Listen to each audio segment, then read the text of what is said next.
পৃথিবীতে গুরুতর মৃত্যুদণ্ডযোগ্য কোনো অপরাধ ছাড়া অথবা কোনো হত্যাকাণ্ড, অন্য কাউকে হত্যাকাণ্ডের সে স্বীকার করেনি, এমন অপরাধ ছাড়া যে একজন মানুষকে খুন করলো, সে যেন গোটা মানব জাতিকে খুন করলো।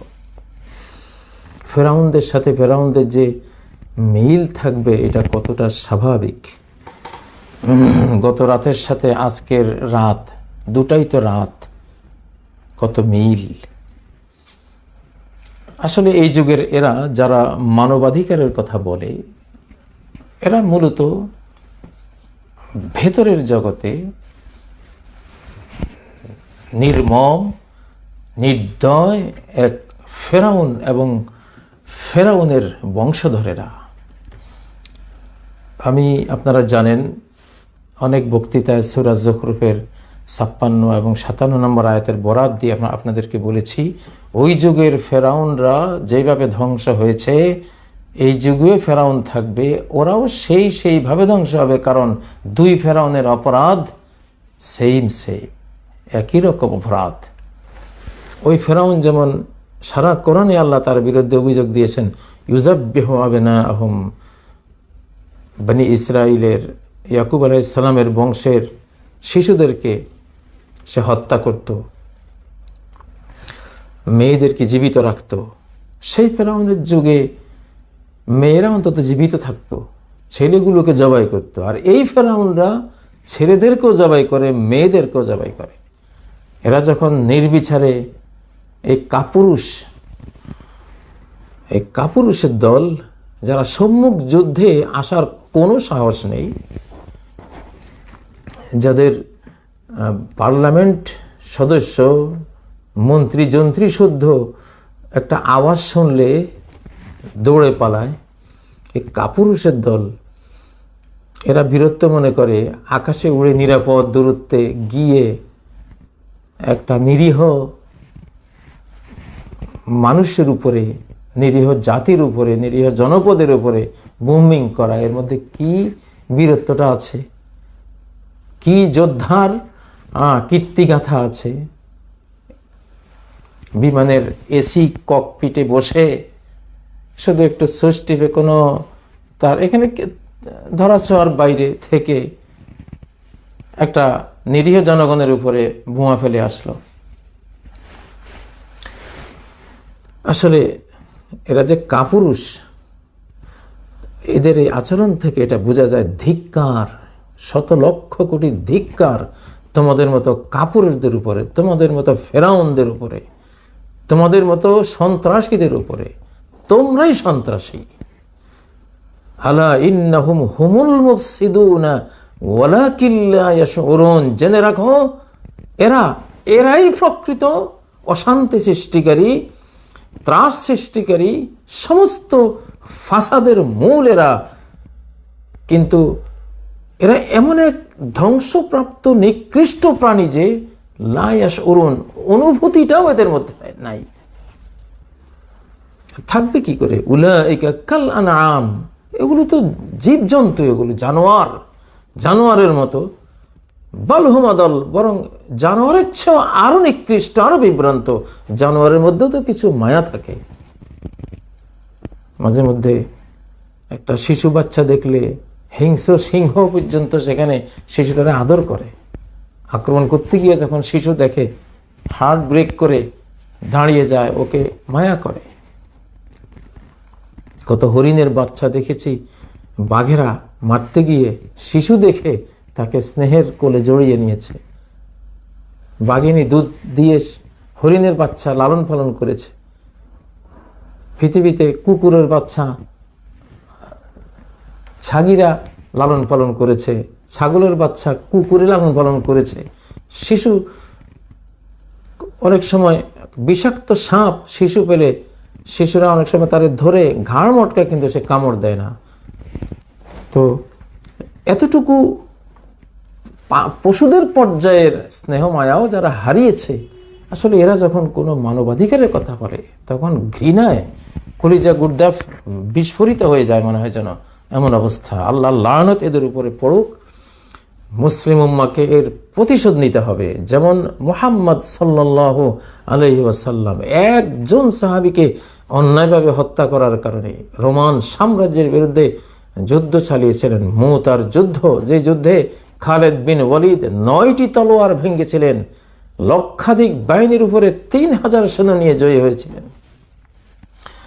আল্লাহ তো বলেছেন, ওমান কুতিলা মাজলুমান ফাকাদ জাআলনা লিওয়ালিহি সুলতানান, যে ব্যক্তি মজলুম হয়ে নিহত হবে তার অভিভাবককে, তার হত্যাকাণ্ডের যারা ওয়ারিশ, প্রতিশোধের দাবিদার, বিচারের দাবিদার, আমি তাদেরকে সাহায্য করব, ওরা সাহায্যপ্রাপ্ত। সূরা বনী ইসরাঈলের এই 33 নম্বর আয়াতটি আমাদের মুসলিম জাহানের নেতৃবৃন্দ পড়া উচিত। আপনাদেরকে আল্লাহ সাহায্যের ওয়াদা দিয়েছেন, ইন্নাহু কানা মানসুরা। এই অন্যায় খুনের বিরুদ্ধে আপনারা ঝাঁপিয়ে পড়ুন, প্রতিশোধের আগুন জ্বালান, যতটুকু শক্তি আছে এই সন্ত্রাসী রাষ্ট্রের বিরুদ্ধে আপনারা সর্বশক্তি নিয়োগ করেন, আপনারা সাহায্যপ্রাপ্ত হবেন। গোটা মুসলিম জাহানের উচিত সারা বিশ্বে মুসলিম এরিয়া থেকে এদেরকে বহিষ্কার করা। একজন মাত্র মানুষের বদলা নিতে নবীজির মতো রাহমাতুল আলামিন যুদ্ধ ঘোষণা করেছেন। রহমত কাকে বলে? রহমত হলো স্নেহের জায়গায় স্নেহ ঢেলে দেয়া, আর যেখানে আমাকে কঠোর হতে হবে, কঠোর হলেও সেখানে সে উপকৃত হবে, সেখানে যতটুকু কঠোর হতে হবে কঠোর হওয়া সেখানে হলো রহমত। এই জন্যই রুহামা ও আশিদ্দাউ আলাল কুফার, নবীর সহচরবৃন্দ কাফেরদের ব্যাপারে ছিলেন অত্যন্ত কঠিন, নিজেদের মধ্যে ছিলেন অত্যন্ত দয়ালু। কেন কাফের উপরে কঠিন? ওরা কঠিনের ভাষা ছাড়া আর কিছু বোঝে না। যে টিউমার, সেখানে তো অপারেশন লাগবে, ধারালো ছুরি চালাতে হবে সেখানে, সেটাই রহমত। সেখানে ডাক্তার যখন ছুরি দিয়ে অপারেশনটা করে, সে সাথে 30-40 হাজার টাকাও পায়। মারল ছুরি, কিন্তু টাকাও পেল কেন? কারণ এখানে এইটাই, এই রুক্ষতা, এই নির্মমতা, কঠিন হয়ে এখানে অপারেশন চালানো, এটাই এখানে রহমত। এদের প্রতি নরম হওয়া, এদের প্রতিও গজব, অভিশাপ। আমাদের যারা তাদের প্রতি এই মুহূর্তে নরম মায়া দেখাবে, তারাও অভিশাপ বহন করবে। এরা তো শক্তির ভাষা ছাড়া আর কিছু বুঝে না। শক্তি দেখালে এরা সম্মান করে, তারা বুঝে না এত বড় শক্তি কোত্থেকে এলো, কিছু আছে। যখন বুঝতে আসে তখন ইমানও আনে তারা। আর দুর্বল দেখলে ড্যাম কেয়ার, কোনো পরোয়াই করে না। এই জন্য এখানে শক্তি দেখানোই এখানে শান্তি। আল্লাহ তৌফিক দেন মুসলিম জাহানকে। বাগদাদের খেলাফতের মসনদে বসে মুতাসিম বিল্লাহ গোয়েন্দা মারফত যখন জানলেন ইটালির আমোরিয়া শহরে একজন মুসলিম নারী লাঞ্ছিতা হয়ে, ও মুতাসিমা, হে মুতাসিম, তুমি কোথায়? মুসলিম খলিফা তুমি কোথায়? সে চিৎকার দিয়েছিল গোয়েন্দা মারফত। ওই চিৎকার যখন মুতাসিমের, তিনি তখন পার্লামেন্টে মিটিংয়ে ছিলেন, তার কানে আসে, সেখান থেকে লাব্বাইক লাব্বাইক বলে চিৎকার দিলেন। আর এক সৈন্যদল প্রেরণ করলেন, যার এক মাথা ইটালি গিয়ে পৌঁছেছে, আর এক মাথা বাগদাদে রয়েছে। এইটারে বলে মুসলিম। মুসলিম আমরা কিসের মুসলিম? আমরা হলাম কাগজে মুসলিম, কাগজে বীর। সব কলঙ্ক দিতে ইচ্ছা হয়।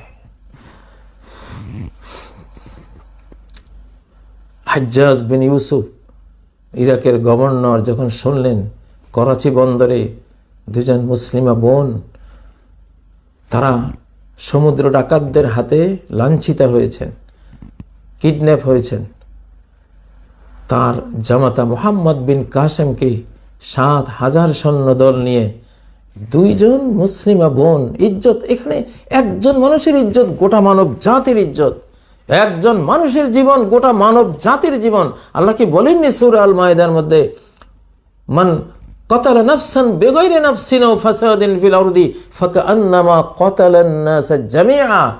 পৃথিবীতে গুরুতর মৃত্যুদণ্ডযোগ্য কোনো অপরাধ ছাড়া অথবা কোনো হত্যাকাণ্ড, অন্য কাউকে হত্যাকাণ্ডের সে স্বীকার করেনি, এমন অপরাধ ছাড়া যে একজন মানুষকে খুন করলো, সে যেন গোটা মানব জাতিকে খুন করলো।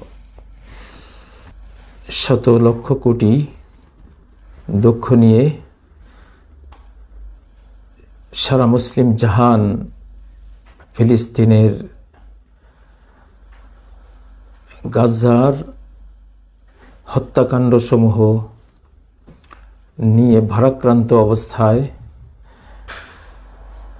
ইতিহাসের বর্বরতম এবং ঘৃণ্যতম যে হাসপাতাল আক্রমণের ঘটনাটি হয়েছে, নিরীহ শিশু এবং অধিকাংশ নারীরা যেখানে চিকিৎসারত এবং শিশুদের মধ্যে প্রতিবন্ধী বা যারা বিভিন্নভাবে ক্ষতিগ্রস্ত শিশু, যুদ্ধবিগ্রহের অগ্নিদাহের ভেতরে থেকে যেসব শিশুরা ক্ষতিগ্রস্ত হয়েছে, এদের চিকিৎসা মূলত যেখানে হচ্ছিল, শিশু হত্যাকারী ফেরাউন, এই যুগের শিশু হত্যাকারী ফেরাউনরা তাদের হত্যা করেছে। লাআনাল্লাহু আলা ফারাইনাতি হাযাল জামান কামা লাআনা ফিরআউনা যালিকাজ জামান।